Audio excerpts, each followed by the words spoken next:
এই যে বিশ্বকর্মা পুজো, তার উপরে একাদশী। আর একাদশী মানেই আমাদের বাড়িতে এই যে লুচি, ফুলকো ফুলকো লুচি। এ দেখো এখানটায় লুচি রয়েছে, মা লুচি এখানটায় ভাজছে।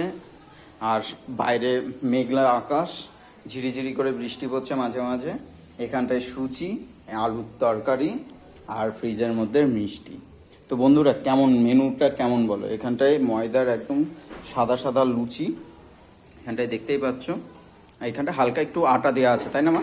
হ্যাঁ, হালকা আটা দেওয়া রয়েছে।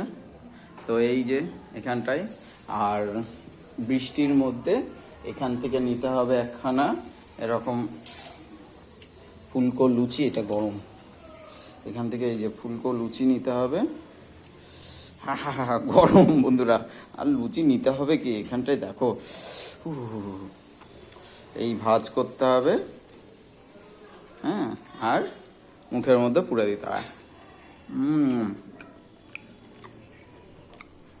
তো বন্ধুরা তোমরা কি খেলে না খেলে আগে অবশ্যই জানাও কমেন্টের মাধ্যমে।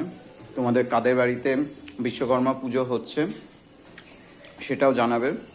আর আমাদের এদিকে সিঁড়ির কাজ কমপ্লিট হয়ে গেছে এখানটায়। তার জন্য এই যে যত ছিঁড়া জামা কাপড় ছিল সেগুলো দিয়ে এখানটায় ভিজিয়ে রেখে দিয়েছি। এখানটায় রাফ ঢালাইটা হয়েছে, এখনও পাঁচিল মানে বেড করা বাকি রয়েছে। ওটা মানে পাঁচিলটা সরু করব, এটা অনেকটা মোটা পাঁচিল। তা আজকের মতো ভিডিওটা এই পর্যন্তই রাখছি বন্ধুরা।